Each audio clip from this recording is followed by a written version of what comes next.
Welcome to Unpqua Aquaculture. You're about to learn the secrets to our legendary quality and gain insight as to the reasons for the exquisite flavor of our Oregon-grown oysters. Got a minute? We'll give you the grand tour.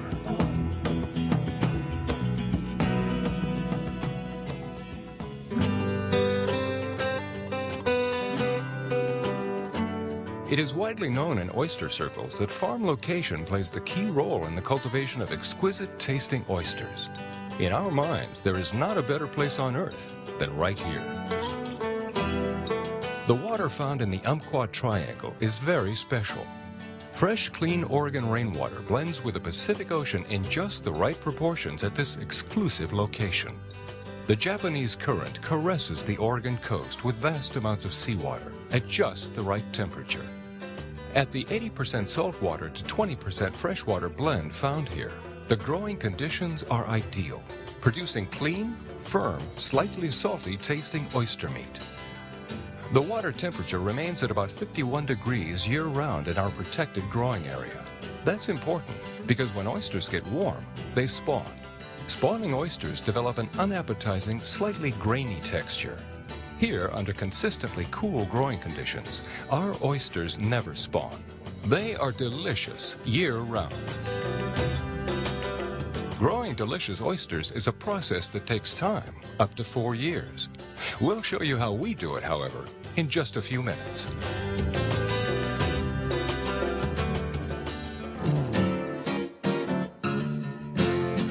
Oyster farming begins with a few million fresh oyster seeds. The seeds are oyster larvae, only 2 weeks old, grown in a hatchery further up the Oregon coast. They are delivered overnight at about 40 degrees, which helps to keep them dormant for the trip. 3 million seeds arrive as a lump about the size of a golf ball. The lump is roughly divided between 3 containers. No need to count them. They are dispersed in buckets of cool water. Warmer water is then added to reanimate the oyster seeds. This is done incrementally to bring the new seed up to the proper incubation temperature of 80 degrees. Food-grade incubation tanks are filled with water pumped, then warmed from the Unpqua estuary at high tide. Inside the tanks are nets filled with empty, recycled oyster shells. The new seed is added to the tank. The incubation water is rich in algae and phytoplankton. Air bubbles are used to keep the seeds and food in suspension. It is the algae and phytoplankton that produces the foam you see here and on the beach at the waterline. For about 2 days, the seeds will swim free, then permanently attach themselves to the shells with an adhesive they excrete. After the young oysters are attached, the temperature of the incubation tank is gradually lowered to match the temperature of the bay. The young oysters, now called spat, are moved in their nets to the triangular breakwater in the bay, also known as the triangle, to grow.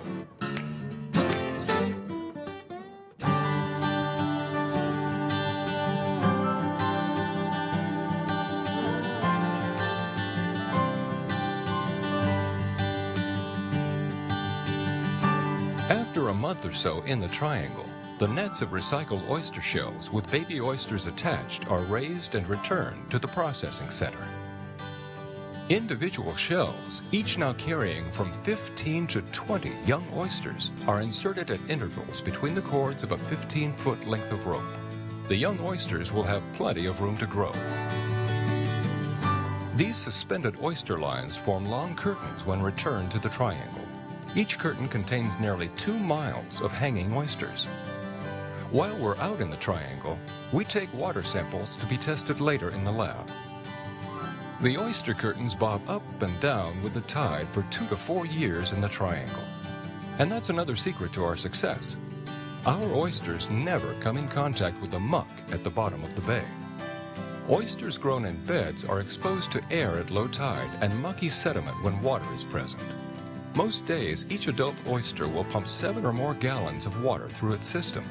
That puts a lot of sediment in their diet if they're lying on a tidal flat. That sediment gives most oysters a very pungent taste. Our oyster curtains suspended in clean, cool water produce clean, firm, pearlescent oyster meat. Their flavor is consistently outstanding year after year. Nothing affects the flavor and color of an oyster more than its habitat. At Unpqua Aquaculture, we are setting the standard by which oysters are judged.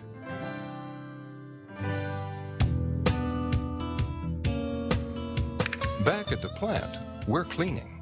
Meticulous cleanliness is a vital part of our outstanding reputation.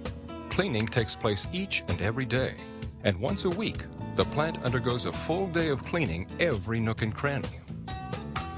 Up in the lab, we test the water we collected from the triangle. We check once a week for the presence of red tide algae.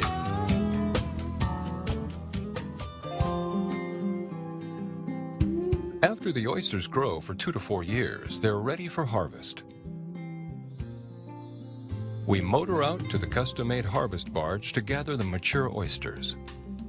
The motorized boom raises the oyster line. Each line in the curtain now weighs about 150 pounds. They are cut free from the float line and placed in totes.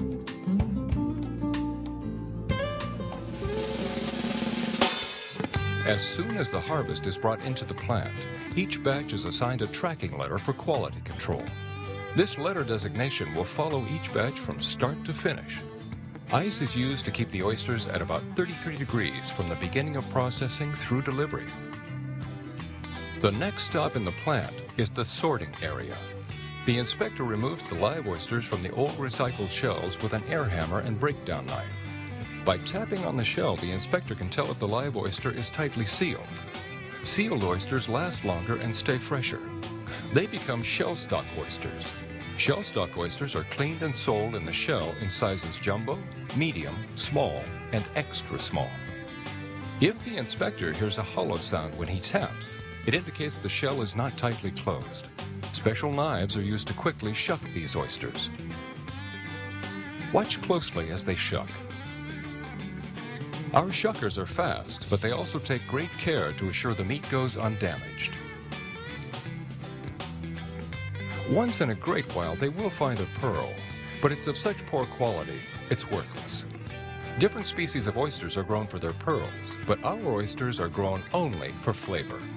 These shucked oysters are cleaned, sorted, and packaged, always at near freezing temperature, and are ready to market.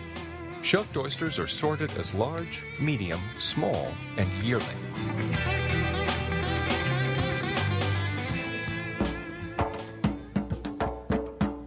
Used shells that aren't recycled to grow more oysters are stored in a pile outside of the plant. Among other things, oyster shells have been used to build roads and paths, as fill for lowlands, and as a source of lime.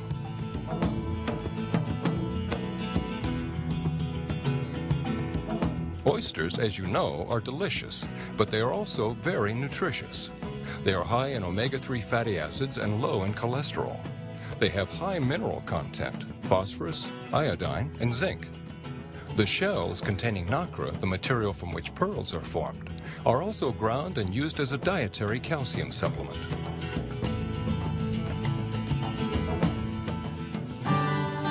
Oysters were revered by the Romans, Daniel Webster, and Casanova.